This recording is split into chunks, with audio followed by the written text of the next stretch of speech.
A porcelain teacup sits on a London table, steam rising in elegant curls. It cost 3 million lives. The year is 1839, and somewhere in Canton, a Chinese official named Lin Zexu is about to make the worst decision of his career. He's standing on a beach watching 20,000 chests of opium, 1,400 tons of pure poison, dissolve into the ocean. He thinks he's saving his people. He doesn't realize he's signing a declaration of war against something far more dangerous than an empire. He's declaring war on a corporation. The British East India Company didn't just sell drugs. Drug cartels sell drugs. Criminals sell drugs. The company did something far more sophisticated, far more terrifying. They industrialized addiction. They made it legal. They made it respectable. And when an entire civilization tried to resist, they sent warships. This is the story of the world's first narco state, and it wore a three-piece suit. Most people think corporations are modern inventions, soulless entities born in Wall Street boardrooms. They're wrong. The British East India Company was chartered in 1600. By 1800, it had become something history had never seen before. A commercial entity with sovereign power. It minted its own currency. It collected its own taxes. It maintained an army of over 260,000 soldiers, twice the size of the British standing military. Let that sink in. A private company had an army larger than the nation that created it. The company didn't answer to voters. It didn't answer to morality. It answered to shareholders. And those shareholders had a problem: China. China produced everything the Western world craved: silk, porcelain, tea, especially tea. The British were consuming over 30 million pounds of it annually by the 1830s. But China wanted nothing Britain produced: not wool, not manufactured goods, not technology, only silver. The trade deficit was bleeding Britain dry. Silver was flowing east like a hemorrhage the company couldn't stop. They needed a product China would buy, something addictive, something that would reverse the flow of silver and break China's economic sovereignty. They found it in the poppy fields of Bengal. The opium poppy is a beautiful thing. Delicate petals, white and purple. When you score its bulb, it weeps a milky sap that dries into brown resin. That resin contains morphine, and in the early 19th century, it was liquid gold. The company had conquered Bengal. They controlled the land. They controlled the farmers. And now, they would control the crop. Here's how the triangle worked. British manufactured goods flowed to India. Indian farmers, under company rule, were forced to grow opium instead of food. The company bought the opium at fixed prices, processed it, and shipped it to China. Chinese silver paid for the opium. That silver bought tea. The tea went back to London. Elegant, efficient, evil. But there was one problem. Opium was illegal in China. It had been since 1729. The Qing emperor knew what the drug did. He'd seen it hollow out men from the inside, turning soldiers into skeletons, workers into ghosts. The company didn't care about Chinese law. They outsourced the smuggling to private merchants and country traders, a network of middlemen who operated in the grey zones of international waters. The company kept its hands technically clean. The opium flowed anyway. By 1838, the company and its proxies were importing over 40,000 chests of opium into China annually. Each chest contained about 140 pounds of processed opium.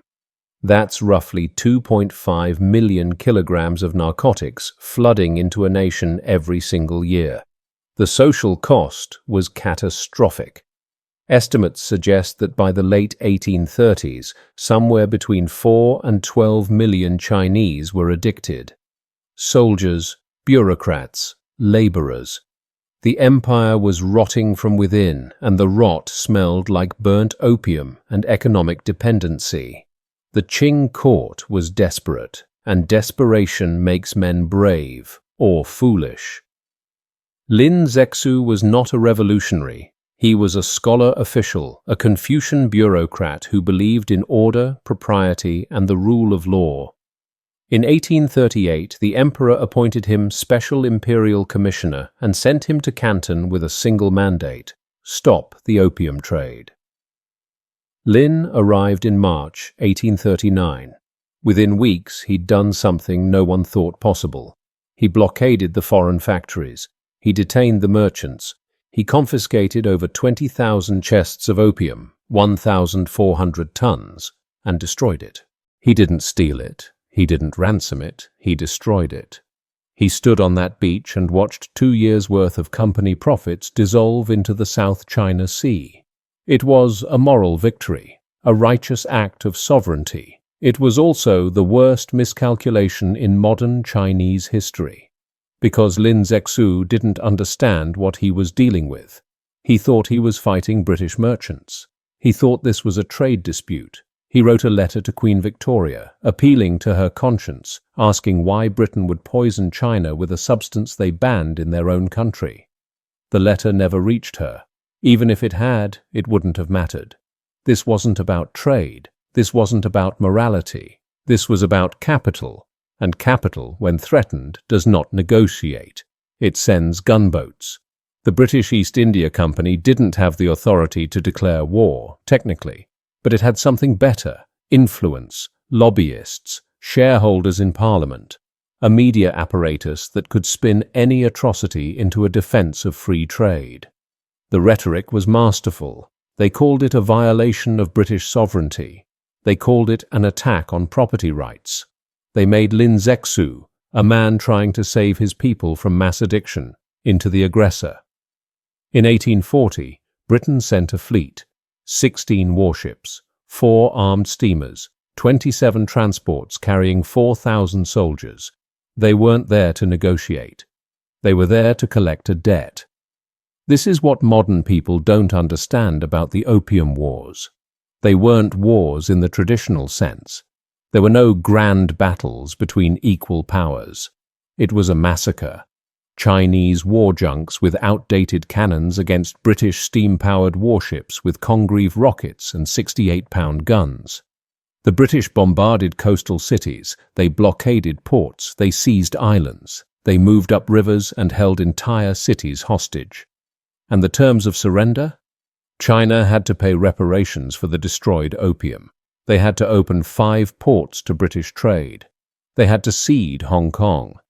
A nation was forced to compensate a corporation for the drugs it had confiscated. Read that again. The Treaty of Nanking in 1842 wasn't a peace treaty. It was a terms of service agreement written at gunpoint. And the opium? It kept flowing. Legally now, after the Second Opium War in 1856. The company had won. Addiction was policy. Back in London, none of this mattered. The stock price was healthy. Dividends were paid. Tea was cheap. In the drawing rooms of Mayfair, in the gentlemen's clubs of St. James, men sipped from porcelain cups and discussed the weather. The China crisis was distant, abstract, a minor colonial affair, handled efficiently. They didn't see the opium dens. They didn't see the skeletal men lying in rows, pipes still warm in their hands. They didn't see the children sold to pay for one more taste. They didn't see the villages where entire generations were lost to the smoke. The British East India Company operated for 274 years. At its height, it controlled half of global trade. It ruled over 90 million people. It generated wealth that built museums, universities, and the infrastructure of the Industrial Revolution. And it did it by turning an empire into addicts. Here's what haunts me about this story. The company didn't fail. It succeeded too well. By the 1850s, it had become so powerful, so uncontrollable, that the British government had to dismantle it and absorb its territories directly. The company didn't collapse. It evolved into the British Raj. The tactics never died. They just got rebranded. Modern corporations don't need armies. They have lobbyists. They don't need opium. They have opioids, processed foods engineered for addiction, algorithms designed to hijack dopamine. They don't need gunboats. They have trade sanctions, IMF loans with conditions, intellectual property law. The British East India Company proved something terrifying. If you're ruthless enough, patient enough, and powerful enough, you can make anything legal. You can make poison into policy. You can make exploitation into economic doctrine. Pablo Escobar killed thousands and died in a hail of bullets. El Chapo is rotting in a supermax prison. But the men who ran the East India Company, they were knighted, they were celebrated. Their portraits hang in boardrooms because they didn't break the law, they bought it. Commissioner Lin Zexu spent his final years in exile, disgraced by his own emperor for provoking a war he couldn't win.